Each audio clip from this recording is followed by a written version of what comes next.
السلام علیکم ورحمۃ اللہ۔ الحمد للہ وکفا وسلام علی من لا نبی بعد۔ اللہ مہربان کے فضل و کرم سے ہمارا آج کا سبق سورۃ الانعام کی آیت نمبر 21، 22 اور 23 ہوگا انشاءاللہ۔ اعوذ باللہ من الشیطان الرجیم، بسم اللہ الرحمن الرحیم۔ ومن اظلم، اور کون، کون اظلم بڑا ظالم ہو سکتا ہے، ممن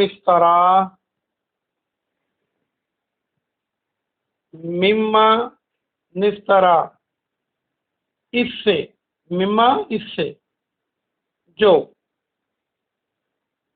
افطرا باندھے، اللہ اللہ پر کاذباً جھوٹ۔ یہ افطرا پردازی ہم کہتے ہیں جھوٹ باندھنے کو، اردو میں یہ استعمال ہوتا ہے افطرا۔ اور کذب جھوٹ کو کہتے ہیں، اور کاذب جھوٹے کو کہتے ہیں۔ یہ بھی آپ کئی بار پڑھ چکے ہیں۔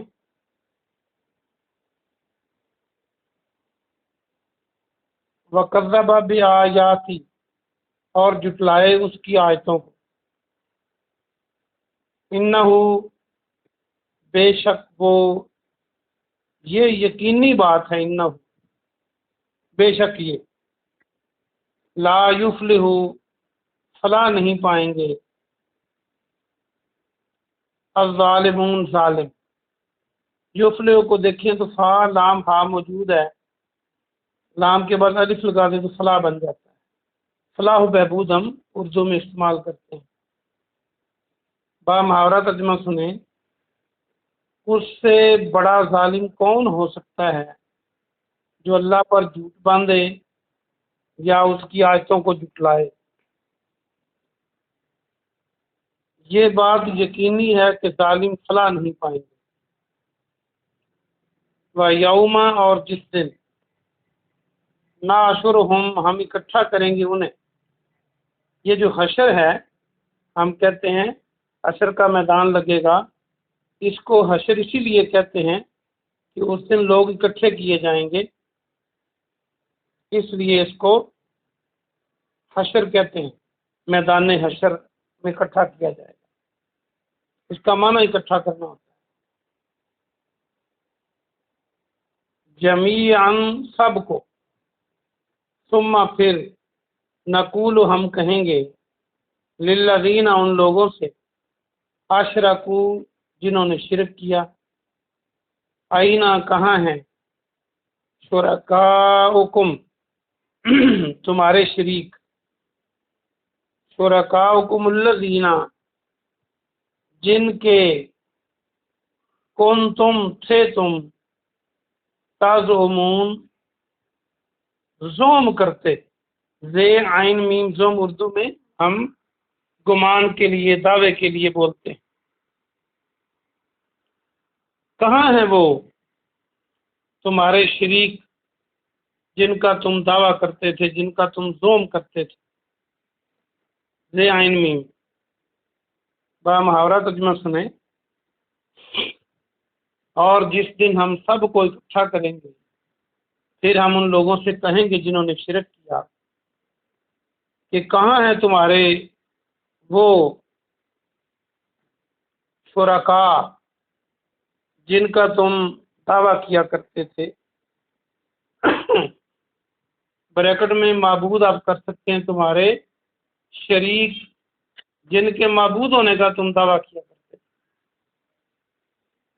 ثم پھر، لم نہیں، تکن ہوگا، یہ کن فیکون آپ کئی بار پڑھ چکے۔ فتنتہم، ان کا کوئی بہانہ، یہ جو فتنہ ہے فاتانون،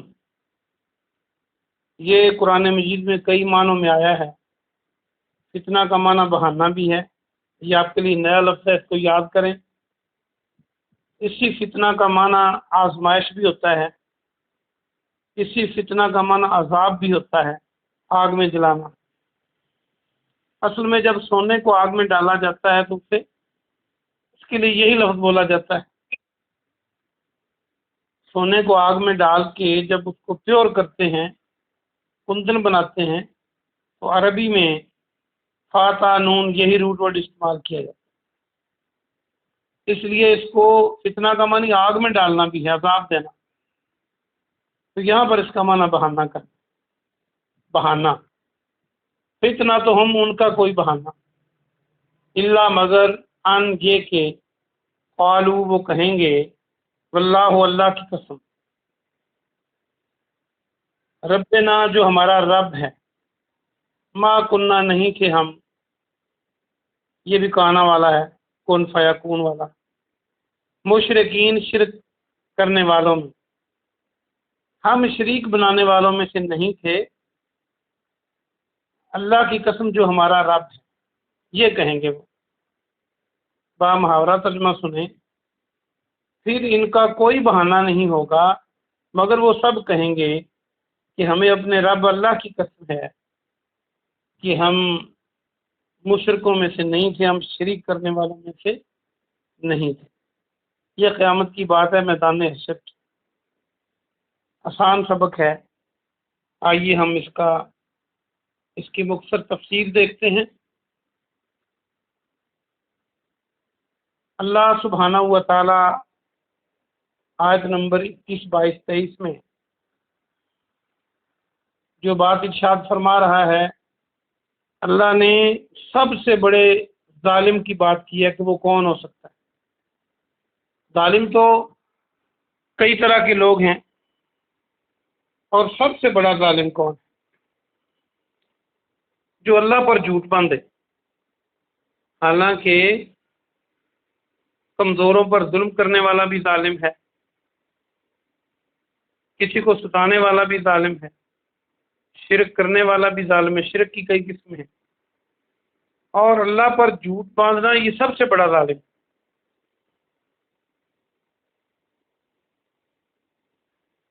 اور اللہ فرماتا ہے اس سے بڑا ظالم کون ہو سکتا ہے جو اللہ پر جھوٹ باندھے یا اس کی آیتوں کو جھٹلائے۔ اللہ پہ جھوٹ باندھنا کیا ہے؟ یہ وہی شرک والی بات ہی ہے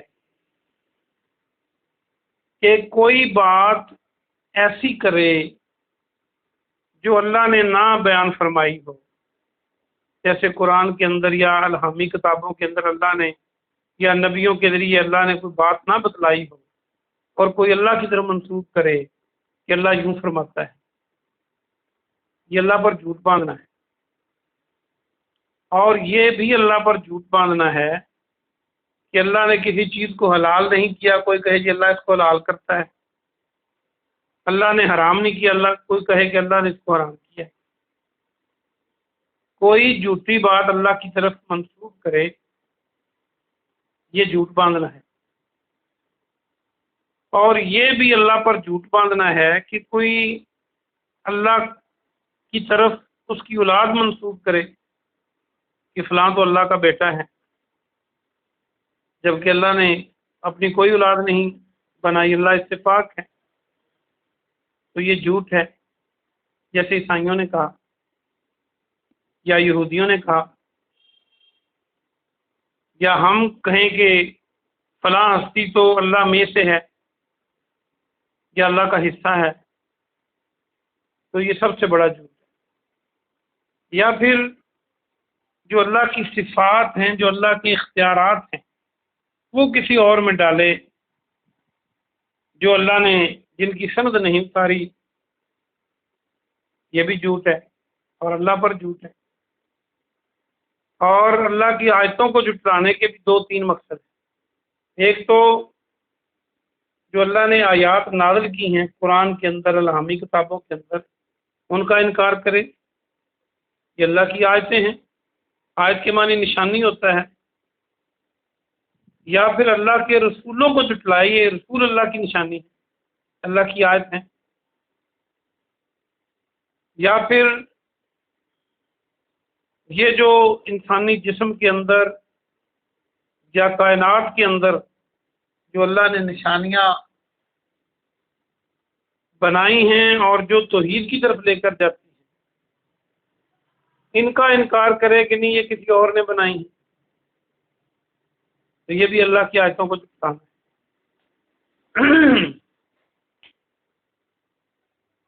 اور انکار کرنا یہی نہیں ہوتا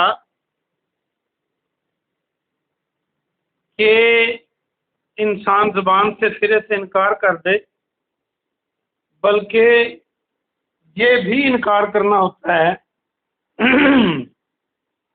کہ انسان زبان سے تو انکار نہ کرے، اقرار کرے، لیکن عمل میں اس کو اپنے عمل میں لائے، یہ بھی ایک طرح کا انکار ہے۔ اللہ سبحانہ و تعالیٰ کوئی طریقہ بتائے، ہم کسی اور طریقے پہ زندگی بسر کرتے رہیں، یہ بھی ایک انکار کی قسم، ہمیں بچنا ہوگا اس سے۔ اور آگے فرمایا کہ ظالم فلاح نہیں پائیں گے۔ آپ کہیں گے کئی لوگ ہم نے ظالم دیکھے ہیں جو بڑے کامیاب ہیں۔ اصل میں فلاح کا معنی یہ دنیا کی کامیابی نہیں ہے، بلکہ فلاح کا معنی دنیا و آخرت کی کامیابی، بالخصوص آخرت میں کامیابی، جنت میں داخلہ، جہنم سے آزادی، یہ فلاح ہے۔